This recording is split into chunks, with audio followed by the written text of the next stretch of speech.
The Sugar Act, also known as the American Revenue Act or the American Duties Act, was a revenue-raising act passed by the Parliament of Great Britain on April 5, 1764.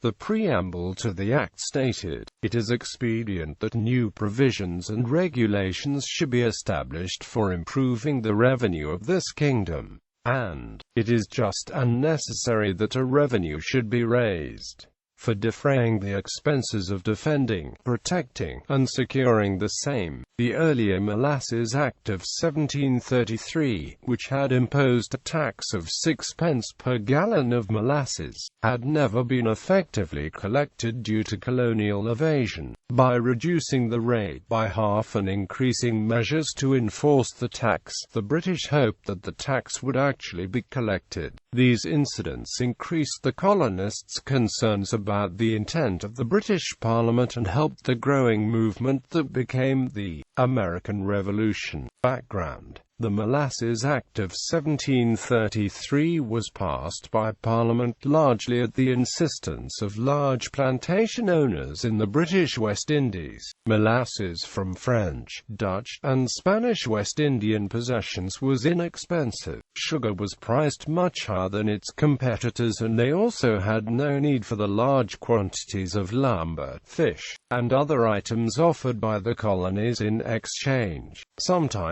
colonists would pay Molasses Act taxes because they were rather low depending on where they resided and how much money they had. In the first part of the 18th century, the British West Indies were Great Britain's most important trading partner, so Parliament was attentive to the requests. However, rather than acceding to the demands to prohibit the colonies from trading with the non-British islands, Parliament passed the prohibitively high tax on the colonies on molasses imported from those islands. If actually collected, the tax would have effectively closed that source to New England and destroyed much of the rum industry. Instead, smuggling, bribery, or intimidation of customs officials effectively nullified the law. During the 7 Years' War, known in colonial America as the French and Indian War, the British government substantially increased the national debt to pay for the war. In February 1763, as the war ended, the ministry headed by John Stuart, the Earl of Bute, decided to maintain a standing army of 10,000 British regular troops in the colonies. Shortly thereafter, George Grenville replaced Bute. Grenville supported his predecessor's policy, even more so after the outbreak of Pontiac's rebellion in May 1763. Grenville faced the problem of not only paying for these troops but servicing the national debt. The debt grew from £75 million before the war to £122,600,000 in January 1763, and almost £130 million by the beginning of 1764. George Grenville did not expect the colonies to contribute to the interest of the retirement of the debt, but he did expect the Americans to pay a portion of the expenses for colonial defense, estimating the expenses of maintaining an army in the continental colonies and the West Indies to be approximately £200,000 annually. Grenville devised a revenue-raising program that would raise an estimated £79,000 per year. Passage: the Molasses Act was set to expire in 1763. The Commissioners of Customs anticipated greater demand for both molasses and rum as a result of the end of the war and the acquisition of Canada.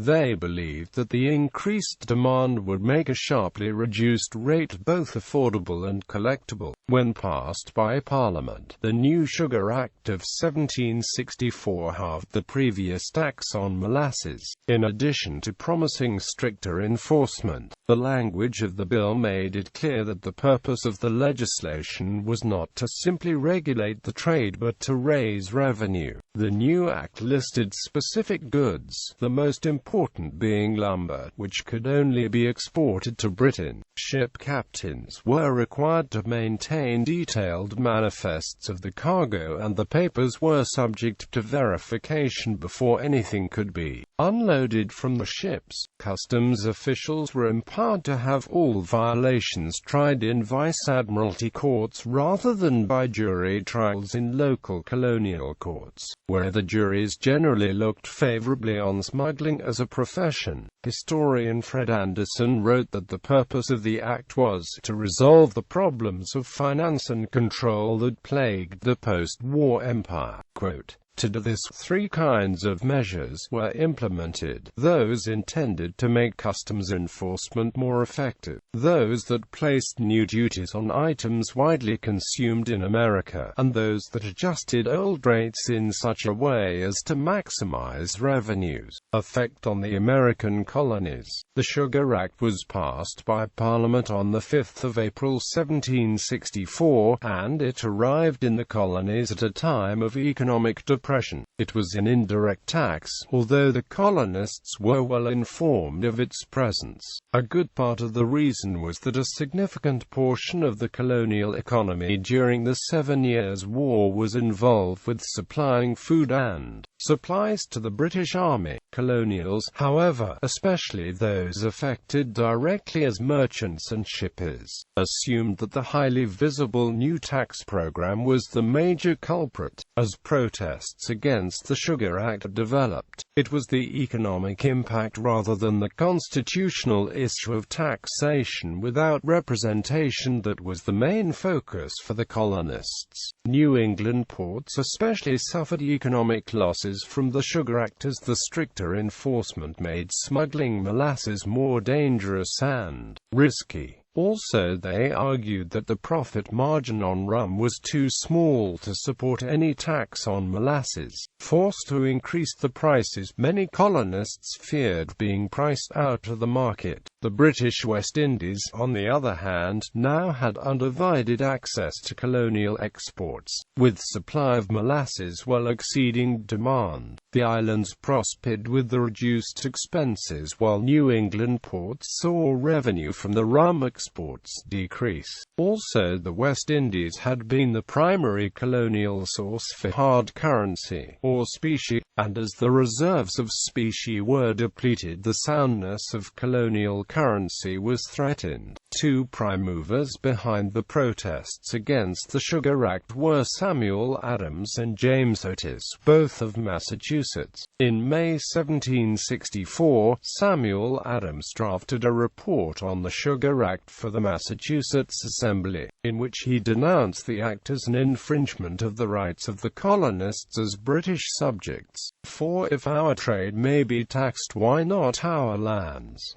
Why not the produce of our lands and everything we possess or make use of? This we apprehend annihilates our charter right to govern and tax ourselves. It strikes our British privileges, which as we have never forfeited them, we hold in common with our fellow subjects who are natives of Britain. If taxes are laid upon us in any shape without our having a legal representation where they are laid, are we not reduced from the character of free subjects to the miserable state of tributary slaves?" In August 1764, 50 Boston merchants agreed to stop purchasing British luxury imports, and in both Boston and New York there were movements to increase colonial manufacturing. There were sporadic outbreaks of violence, most notably in Rhode Island. Overall, however, there was not an immediate high level of protest over the Sugar Act in either New England or the rest of the colonies.